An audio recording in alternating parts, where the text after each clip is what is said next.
Isang mabiyayang araw po sa ating uli, mga minamahal kong kapatid. Salamat mo uli sa Panginoon sa pagkakataong ito. Tayo ay nagsasama-sama sa ganitong kapamaraanan upang patuloy nating mapag-aralan ang salita ng Panginoon. At wini-welcome ko rin po ang mga first-timer, ang mga bagong nakikinig sa ating online gospel po. Nawa ay magsilbi pong kalakasan at nourishment sa ating pong mga spiritual life ang pag-aaralan po natin ngayon na pinamagatan ko po siyang Be Grateful. Dahil sa kapanahunan po natin ngayon at sa sitwasyon, hindi po natin maiiwasan na marami po ang hindi makapagtiis sa sitwasyon, nagrereklamo, at nangihina. Kaya napakahalaga po na tayo ay i-remind muli tungkol sa salita ng Panginoon. Akin pong babasahin in the book of Psalms chapter 116 verse 12 to 14. What shall I render to the Lord for all His benefits to me? I will lift up the cup of salvation and call on the name of the Lord. I will pay my vows to the Lord in the presence of all His people. Ito po ay nasabi ni Haring David na sa anuman pong mga bagay na naranasan niya, naabot niya po yung tagumpay na mula sa pagiging shepherd boy, siya ay ginawang hari ng Panginoon upang mamahala sa bansang Israel. At nung nasa kanya na po ang mga bagay na na-achieve na po bilang hari, mga kayamanan, siya ay nakatira na sa palasyo, naisip ni David na ano ba ang dapat kong ibalik sa Diyos sa lahat ng mga benefits na natanggap ko sa Kanya. Dahil alam naman po natin kahit ang isang empleyadong namamasukan, ang tinitignan niya, isa sa mga tinitignan niya ay kung ano yung mga benefits na matatanggap niya sa kumpanya. At ayon din sa aklat ng Psalms 103 na si Haring David, inuutusan niya ang kanyang kaluluwa na papurihan, pasalamatan ng Diyos dahil una sa lahat ay pinatawad ang kanyang mga kasalanan, pinagaling siya sa kanyang karamdaman, binibigyan siya ng kalakasan. At naisip ito ni David, kaya nagnilay-nilay siya, nagkaroon siya ng isang attitude, meron siyang pusong mapagpasalamat sa Panginoon dahil sa mga bagay na ginawa sa kanya ng Panginoon. Dahil alam ko po ngayon sa mahirap po ang sitwasyon po natin dahil tayo po ay may mga gusto na tayong gawin, hindi natin magawa. Yung lockdown ay nadagdagan pa na imbis na araw-araw tayo nakakalabas, ngayon 3 beses na lang sa isang linggo, may mga maririnig pa tayo ng mga complaint na bakit yung iba hindi nabigyan ng ayuda, hindi nabigyan ng tulong ng gobyerno, bakit sila parang may pinipili lang. Kaya nababalot po ngayon ang sitwasyon sa puro complaint. Kaya ito po yung inilagay sa akin ng Panginoon na ituro yung pagiging grateful po natin. Kasi kahit anuman po ang kabigat ng sitwasyon natin, kahit ano po mga pangyayari ang nararanasan natin, kung hahanapin lang po talaga natin, kung titignan lang po natin intentionally, mas marami pa rin po tayong dapat na ipagpasalamat sa Panginoon. At minsan, ang nagiging hadlang po para hindi sagutin ng Diyos ang ating mga panalangin ay yung mga pagrereklamo.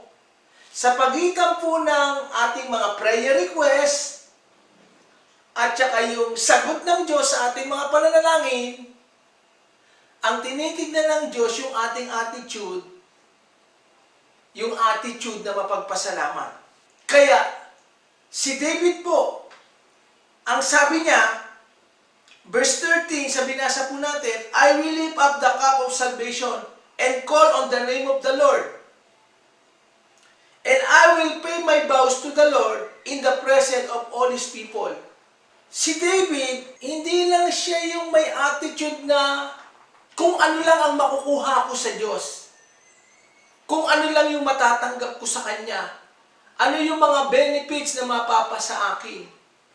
Merong magandang katangian si David na maganda po natin matututunan na ang sabi niya, lahat ng ipinangako ko sa Panginoon, yung mga vows ko sa Kanya, babayaran ko siya, pasasalamatan ko siya. Kaya, yun ay tinupad ni David. Imbis po na marami po tayong pwedeng ireklamo o questionin, tanungin ang Diyos kung bakit nangyayari itong ganito.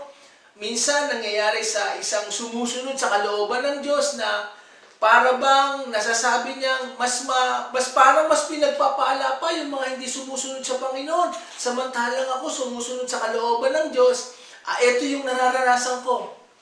Kaya napakahalaga po na maunawaan po natin. Katulad ni Haring David. Sabi niya, I will lift up the cup of my salvation. Sabi ni David, imbis na titingin ako sa mga nangyayari sa aking paligid, sa aking sitwasyon, titingin ako doon sa nagbibigay sa akin ng kaligtasan at doon ako tatawag sa Kanya. At ibabalik ko lahat ng mga bagay na natanggap ko sa Panginoon. Kaya maaaring isipin po natin na bakit nagkaroon ng lockdown, bakit pinahintulot ng Diyos ang viruses na ito. Maaari siguro na dinidisiplina tayo ng Panginoon, hinuhubog tayo, and the wisdom of God, ito po ay biyaya at grace ng Panginoon na magkaroon tayo ng mas mahabang oras sa pag-aaral sa Kanya, sa pananalangin. Kung hindi tayo kayang kunin ng Diyos sa ibang kapamaraanan, ito po yung pinapahintulot sa atin ng Panginoon. Kaya uulitin ko po, napakahalaga po talaga yung ating pagbabasa ng Biblia, yung ating Bible reading, at saka yung meditation. At alam ko po naman na ginagawa niyo po yun araw-araw. Ang dami po nating dapat na ipagpasalamat sa Panginoon. Una, meron pa tayong Diyos na pwedeng tawagan. May amang Diyos na nagmamahal sa atin. Na ang sabi pa niya na itinuro sa atin na kapag humingi raw tayo kung ano man yung pagkain natin sa araw-araw, and God will provide and supply all our needs. Kaya, hindi pa man dumarating yung ating mga hinihingi, yung tulong, na yung gusto natin minsan na, Lord, baguhin mo ang sitwasyon ko, yung kalagayan ko ngayon. Ipagpasalamat po natin yan sa Panginoon. Buksan ko pa po sa Aklat ng Thessalonica, chapter 5, verse 16 to 18. Rejoice always, pray without ceasing, give thanks in all circumstances, for this is the will of God in Christ Jesus for you. Tignan niyo po ano sabi ni Apostol Pablo. Sabi niya, rejoice always. Pero parang napakabigat naman ang sitwasyon.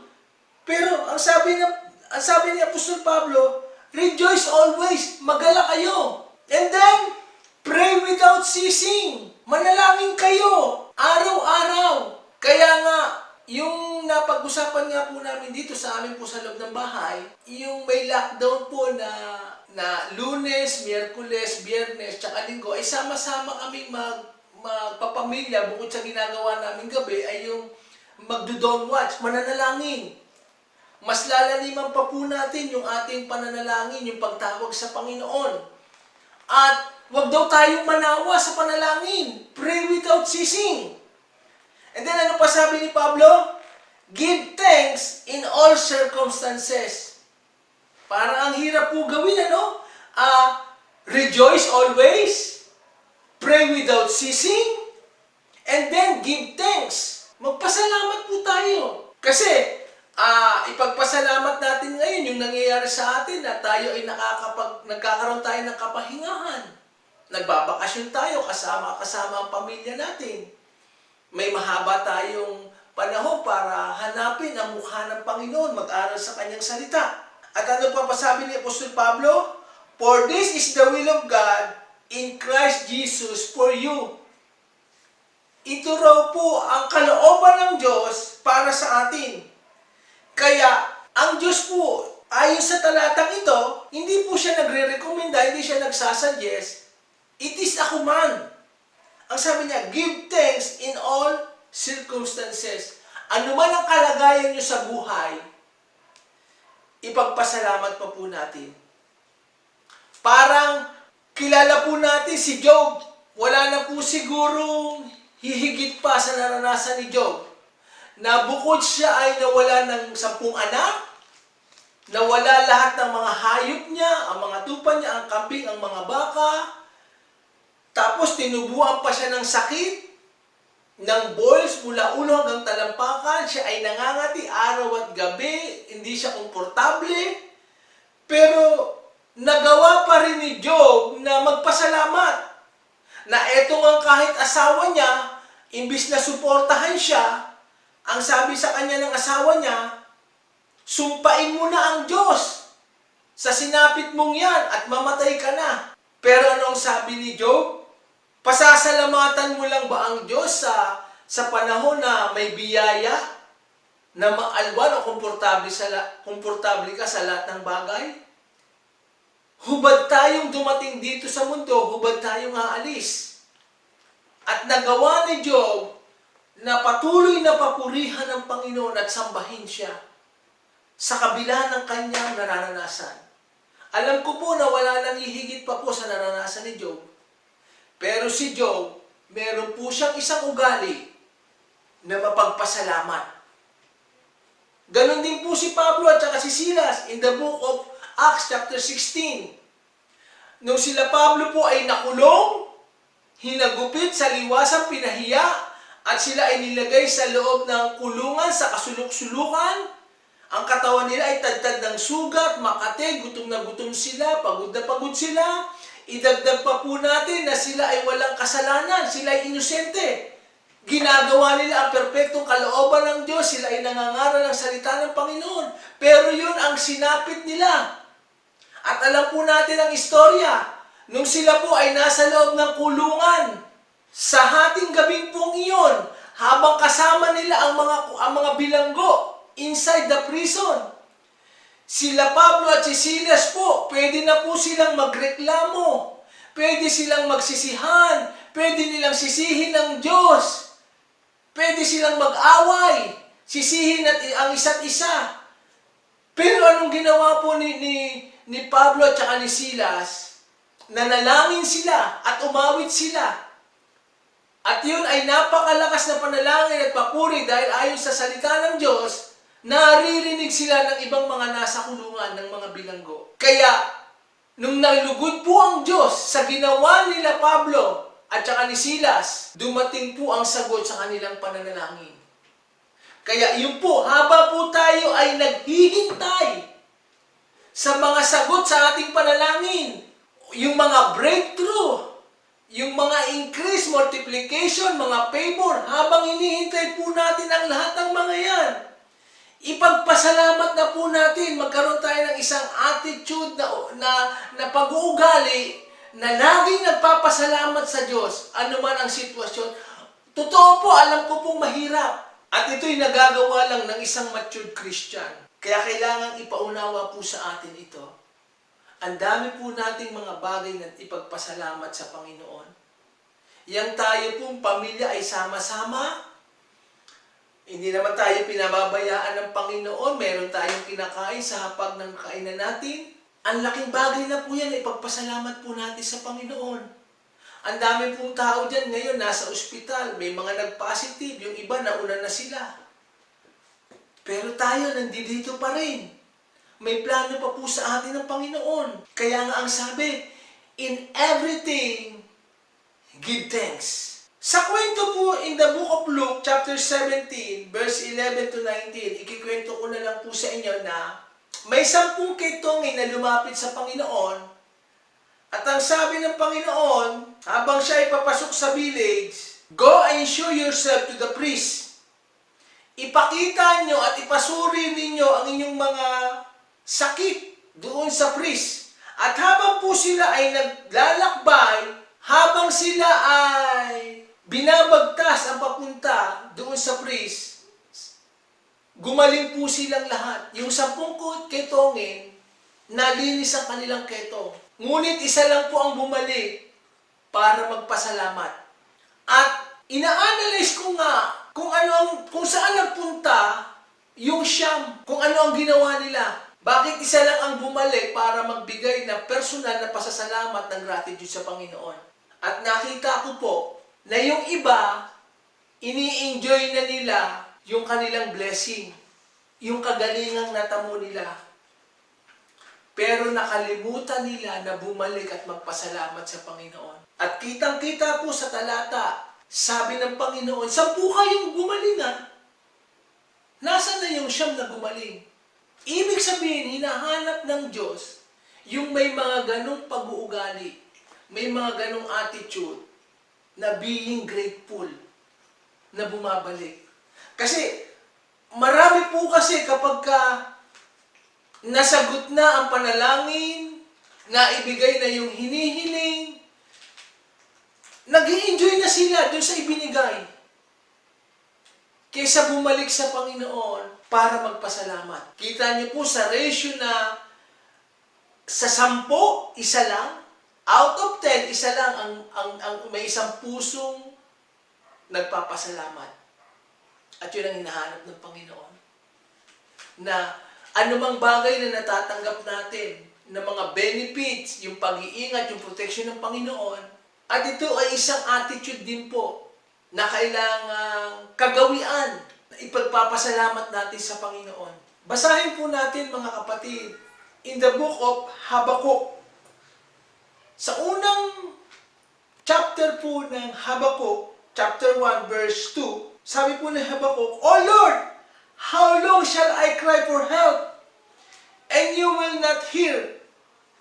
Or cry to you violence, and you will not save me? Tignan niyo po sa unang entrada pa lang, introduction ni Habakkuk. Nung sinusulat niya ito ay kini-question niya ang Panginoon, parang may complaint siya. Ang sabi niya, Panginoon, hanggang kailan mo ba sasagutin yung aking mga iyak, yung mga palagoy ko, yung tulong mo? Na umiiyak na ako, na parang iligtas mo ako, Panginoon. Tulungan mo ako. At yun ang kadalasan na nagiging isang attitude kapag hindi pa naunawaan ang plano ng Panginoon kung bakit nangyayari yung ganong sitwasyon. Katulad ni Habakkuk. Ang tagal-tagal ko na, Panginoon, na nagpe-pray sa'yo. Kailan ba ako sasagutin, Panginoon? Kailan ba mangyayari ito? Lahat ang hinihingi ko, Panginoon, ang tagal ko na pinagpe-pray. Hindi mabago ang sitwasyon ko. Pero dito po, sa aklat ng Habakkuk, naunawaan at na-realize ni Habakkuk. Kaya sa katapusan, nasabi niya in Habakkuk chapter 2, verse 3, sinagot siya ng Panginoon. Ang sabi ng Panginoon, And the Lord answered me, Write the vision, make it plain on tablets, so he may run who reads it. For still the vision awaits its appointed time, it hastened to the end, I will not lie. If it seems slow, wait for it. It will surely come, it will not delay. Sa kabila ng pagrereklamo ni Habakkuk, ang sinagot sa kanya ng Panginoon, isulat mo yung mga pangitain upang hindi makalimutan. At maghintay ka lang. Maaring ito'y mabagal. Maaring nagkakaroon ng delay. Pero magtiwala ka, pumanatag ka. Kasi siguradong mangyayari. Kaya may mga pangako pa po ang Panginoon sa buhay natin. Kaya nga lagi po natin dinideclare, God has a better plan for us. God is not finished to us yet. Hindi pa po tapos ang Diyos sa atin. Maaring may mga delay, may mga distraction nangyayari sa ating paligid. Huwag po nating husgahan etong 2020 ay dinidemote tayo ng Panginoon. Lawakan po natin yung ating perspective. Makita po natin ito na isang opportunity na tayo ay gisingin ng Panginoon sa ating pananampalataya. Mas lumalim pa po at lumago po tayo. At habang hinihintay po natin yung mga kasagutan sa ating mga panalangin na mabago ang ating sitwasyon ng ating buhay, maging magpasalamat po tayo. Kaya, in Habakkuk chapter 3, sa pagtatapos ni Habakkuk nung sinusulat niya ito, nung naunawaan niya na ang plano ng Panginoon, nasabi niya sa Habakkuk chapter 3, verse 17 to 19, babasahin ko po. Though the fig tree should not blossom, nor the fruit be on the vines, the produce of the olive fail, and the fields yield no food, the flock be cut off from the fold, and there be no herd in the stalls, yet I will rejoice in the Lord. I will take joy in God of my salvation. God the Lord is my strength. He makes me my feet like the deer's. He makes me tread on my high places. Nung naunawaan niya ni Habakkuk ang napaagad ng plano ng Panginoon sa kanyang buhay sa bansang Israel, nasabi niya na kahit ang fig tree ay walang bunga, kahit yung mga olive oil ay mag-fail, o yung mga kabukiran ay hindi mag-produce ng pagkain, kahit yung mga pananim ay hindi mamunga, hindi tumubo, ang sabi niya, I will rejoice in the Lord. I will take joy in God of my salvation. Kahit ano man ang mangyari, kahit ma-delay, kahit walang bunga, kahit walang produce, ano man ang sitwasyon, I will rejoice in the Lord. I will take the joy in the God of my salvation. Because God, the Lord, is my strength.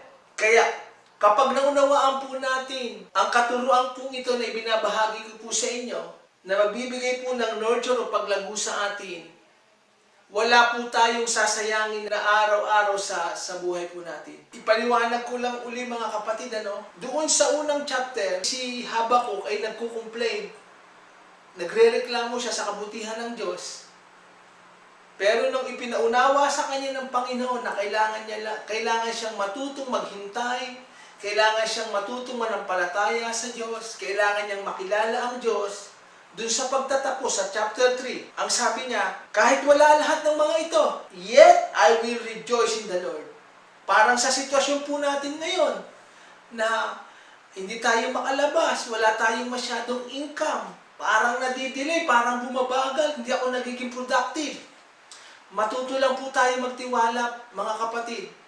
Huwag nating husgahan yung 2020, yung taong ito, ay dinidimo tayo ng Panginoon. May napakagandang plano po ang Panginoon. Lumagay lang tayo sa diwa ng mapagpasalamat. Kailangan po tayo lagi nagre-rejoice. Kasi kapag ka po tayo ay imbis na magpasalamat ay nagre-reklamo, unang-una sa lahat, masakit sa tenga yan ng Panginoon. Halimbawa, yung trabaho, humihingi tayo ng trabaho sa Panginoon. Pero sinagot yung prayer natin. Binigyan tayo ng trabaho. Diyan po tayo mag-flourish. Magkaroon po tayo ng kagalakan. Kung ano man yung binibigay sa atin ng sitwasyon ng Panginoon. Dahil alam ng Diyos ang ganyang gagawin. At siya mismo ang nagsabi na kailanman hindi ko kayo pababayaan o iwan man. At kapag tayo po ay may pusong mapagpapasalamat at tumatawag sa Panginoon, doon po dumadating yung kalakasan. Napapalakas yung ating kaluluwa, yung ating espiritu. Katulad po ng mensaheng ito, napapalakas po tayo. Imbis na po tayo magmukmok, sisihin ang pangyayari, ang gobyerno, yung pinagtatrabahuan natin, ang kalagayan natin, ang asawa natin, ang mga anak natin, mas piliin po natin ang mag-rejoice. Mas piliin po natin na magtiwala. Imbis po tayo matakot, mas piliin natin ang manampalataya sa Panginoon. Okay, at sa last verse po, nababasahin ko po sa inyo, dito na po ako magtatapos.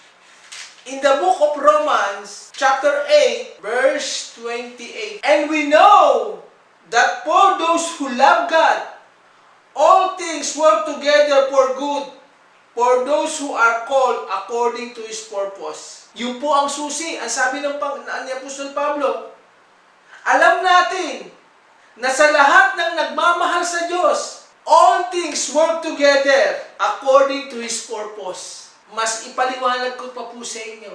Halimbawa po, pag tayo po ay magluluto po ng isang adobo, kapag yung toyo lang, hindi mo siya makakain. O kapag yung mantika lang, hindi mo siya makakain. Kung manok lang na hilaw, hindi mo siya makakain.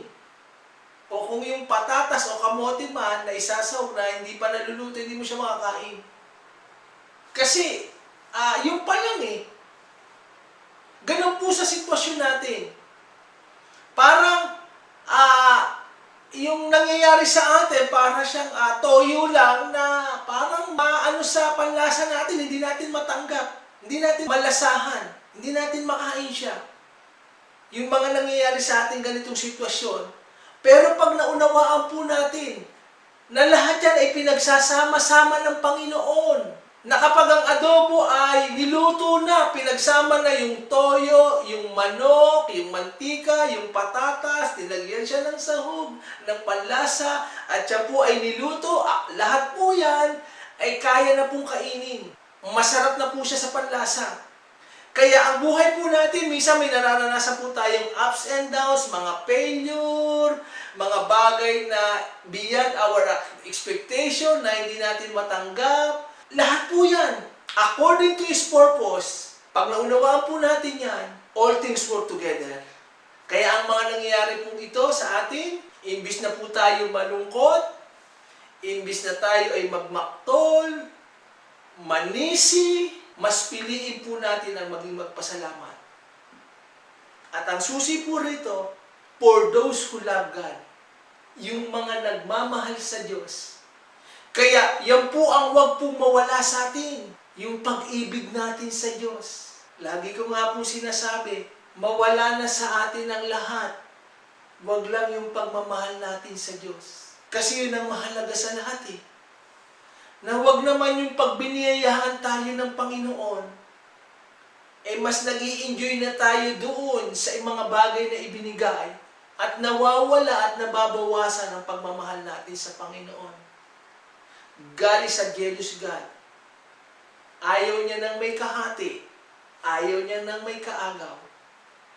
Kaya, para magkaroon tayo ng mas mahaba at sarilinan na oras sa Panginoon, isang kapamaraanan niya, may lockdown.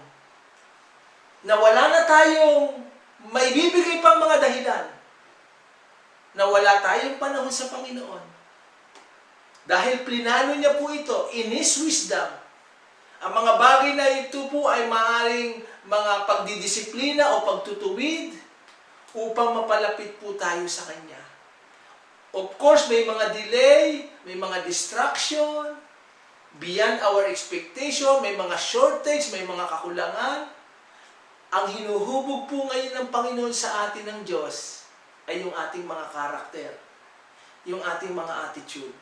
Kaya ingatan po natin yung mga lumalabas sa ating mga labi. Imbis na magreklamo, maging mapagpasalamat.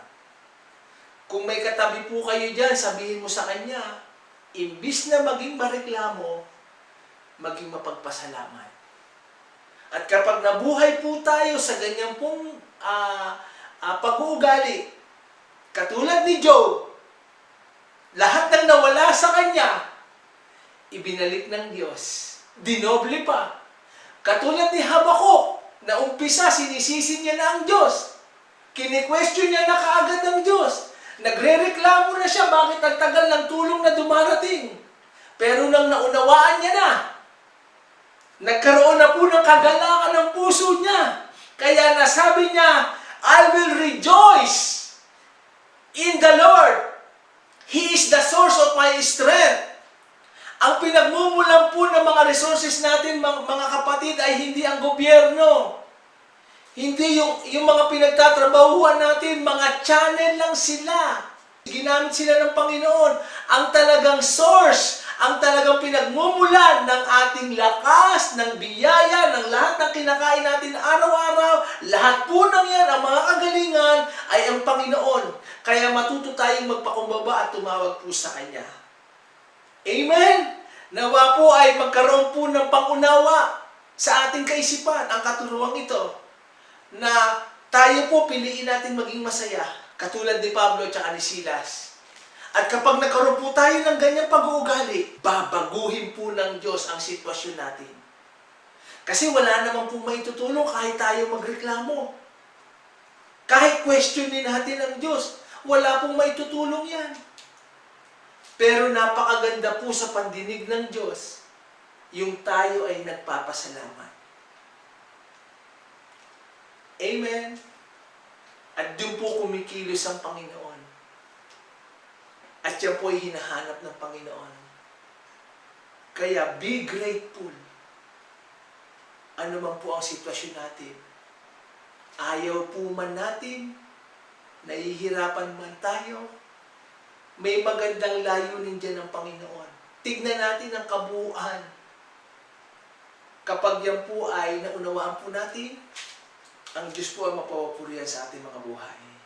Tayo pong lahat ay manalangin. Dakilang Diyos na mapagmahal, tunay nga na Ikaw ang pinagmumulan ng aming lakas. You are the God of salvation. You are the strength of my life, O God. Lord, salamat sa iyong mga salita na magbibigay sa amin ng kalakasan, ng pangunawa, na minsan natutukso po kami na magtanong sa iyo, magreklamo, o maging malungkot. Yan po ang mga nararamdaman po namin. Ngunit ang salita mo ay nagbibigay sa amin ng pangunawa at kalakasan, na mas pipiliin po namin, dahil ito ang kalooban mo, kami ay laging mag-rejoice, magalak, manalangin ng walang patid, at laging mapagpasalamat sa iyo, Panginoon. May mga bagay po na dumarating, may mga pangyayari na dumarating po sa amin, na hindi po namin ginugusto. Pero matuto po kami, Panginoon, sa mga taong nauna po sa amin, katulad ni Job, ni Pablo, at ni Silas, na mas pinipili nila ang magpuri, sumamba at magpasalamat sa Diyos kaysa magreklamo. Patawarin mo rin po kami, Panginoon, kung may mga pagkakataon na kini-question ka po namin, kung kami po ay nagre-reklamo, kung kulang po kami ng pasasalamat, o minsan mas nag-i-enjoy pa kami sa mga blessing na pinagkaloob mo sa amin, kaysa bumabalik po kami para magpasalamat sa iyo. At salamat, Ama, na katulad ni David, ano po ba ang mga bagay na may babalik namin sa iyo? Sa mga bagay na natanggap po namin. Dapat ka lang po namin mahalin at paglingkuran for who you are and what you have done in our life. Sa iyo po ang lahat ng papurit pasasalamat. All the glory, power, and dominion belongs to you only. Sa pangalan ng aming Panginoong Yesus, ang aming baluti at kalasag. Amen and amen.